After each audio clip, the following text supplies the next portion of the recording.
Hey guys, I got a new setup here, and this is my first time using the PlayStation camera, and I can see a lot more than I could before. You can actually kind of see my little food area over here, which is not what I wanted. But anyway, really quick, I wanted to go over some things that I've been talking to the devs the last couple days. I've talked to Proteus, and Proteus is one of the lead designers. He makes a lot of the big decisions on what direction the content that's coming out is going in, and he's a big guy, so he's good to ask questions about like big overall arcing things that are happening. I've also been talking to Orz. He's one of the combat designers. He's a person to talk to about programming for weapons and refreshes coming up, and I think even a little bit with some of the new combat content and trials and stuff like that. So I've asked them quite a few questions here and discussed quite a few things that some of them aren't even on the roadmap yet.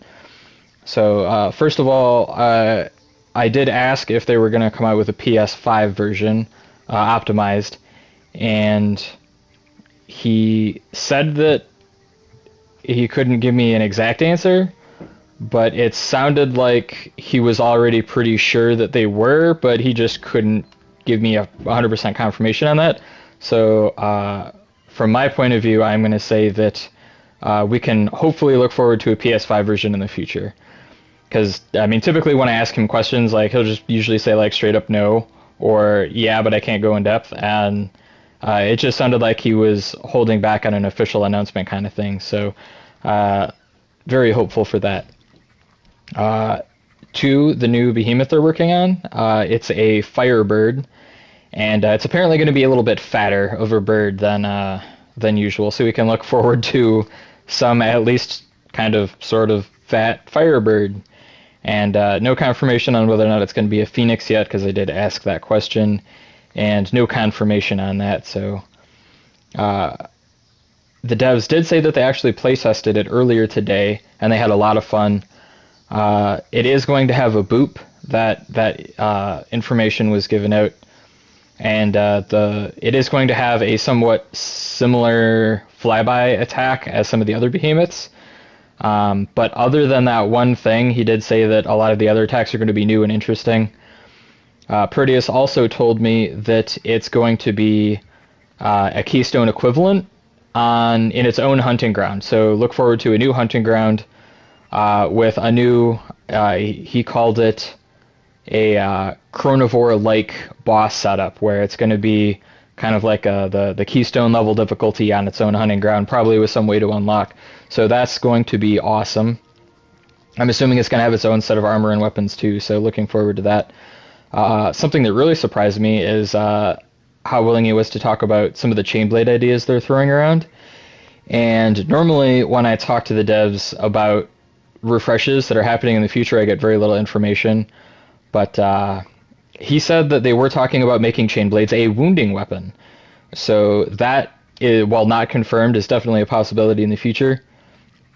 As well as that, he said that they were also talking about removing the long-distance chain throw attacks from their combos. So I'm assuming it's going to be kind of like one set of moves is going to be part break prioritized, and the other one's going to be wound prioritized, is what I'm guessing. Kind of like how Warpike is. So we'll see how that turns out. They were definitely throwing that around there. But as a repeater main, I definitely threw a lot of questions around about repeaters, and I've been doing so for the last 3 months. So for those of you who don't know, the original time it was brought up 3 months ago, when I was talking to the combat developers, was about adding something that not just me but other repeater users want, is a indicator on our crosshairs for showing us when we're getting our empowered reload, because some behemoths, the hitboxes for it is just really wanky. So that indicator is going to be a godsend. It is confirmed by both the lead designer and the combat dev that I talked to, so super excited about that. The field of view is guaranteed working on. We're going to have apparently a separate slider bar for repeaters for field of view when our repeaters are drawn as opposed to holstered, because that's how the field of view currently works, which is really dumb. But so we're gonna have a separate one just for repeaters, and that's gonna let us zoom out. First person mode is not confirmed. I asked him, he basically said straight up no. So do not look. Whoever posted the leaks about first person, that was clearly a troll. So no first person view. We have some minor rebalancing with some of the abilities, and by abilities I mean like the chambers specifically. 2 months ago, when I was talking to the combat devs about the chambers, I was straight up asked, I was like, which chambers do you think need to be worked on? And I told them anyway, at least just me. I'm sure he talked to more people, but I was like, full bore's in a good spot, marksman chamber's in a good spot, and salvo chamber, or not salvo, yeah, salvo chamber. Wow, why am I drawing a blank on that? I freaking brain fart right here. It is salvo chamber, right? I'm not just retarded. Yeah, salvo chamber. I was like, it's only really good in very specific circumstances with very specific behemoths as a target. So I think that needs a little bit of a buff. Not a huge one, otherwise it would be overpowered, obviously. But I do think that one needs a little bit of a buff. So that might happen. Salvo chamber might actually see some more frequent use now. I'm just hoping that it's not nerfing the other chambers here, because that would not be good. I'm not sure what they're doing with Captain's Grip and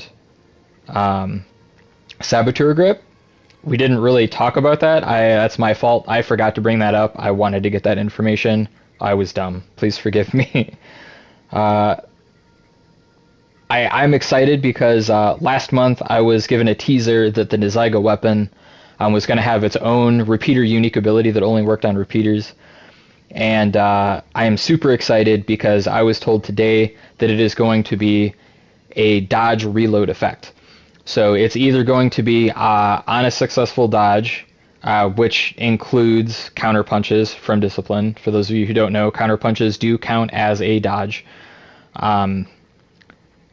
That we're either going to get some ammo back, or we're going to get I wasn't 100% given clarity on this, but the combat dev did say that he thinks if you were empowered reload, it gave you a full empowered reload, or reset your empowered reload timer, which would be awesome.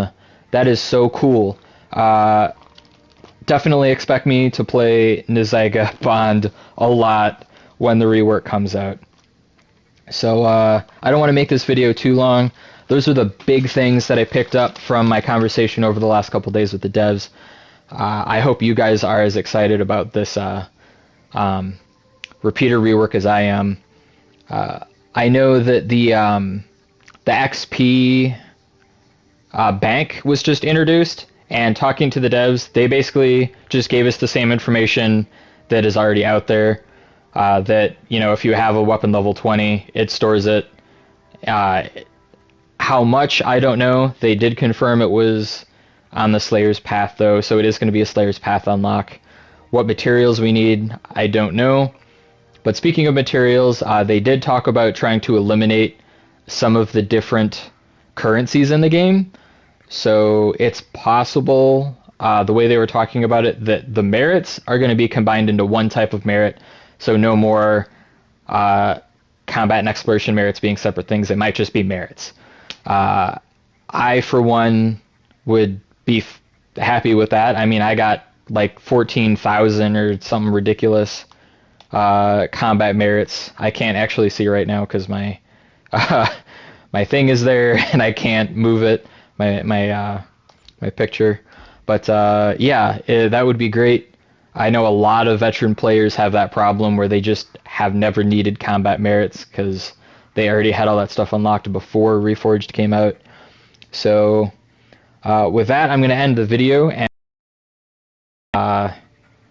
learned something here today. I know I definitely learned a lot from talking to the devs the last couple days, so thank you very much to the devs for hopping in on the chatting events and giving me an opportunity to ask some questions, as well as some of the other people in the Discord community. Thank you, Proteus and ORZ. I also had fun playing with you. It was a blast. So I will catch you guys hopefully next month in another event.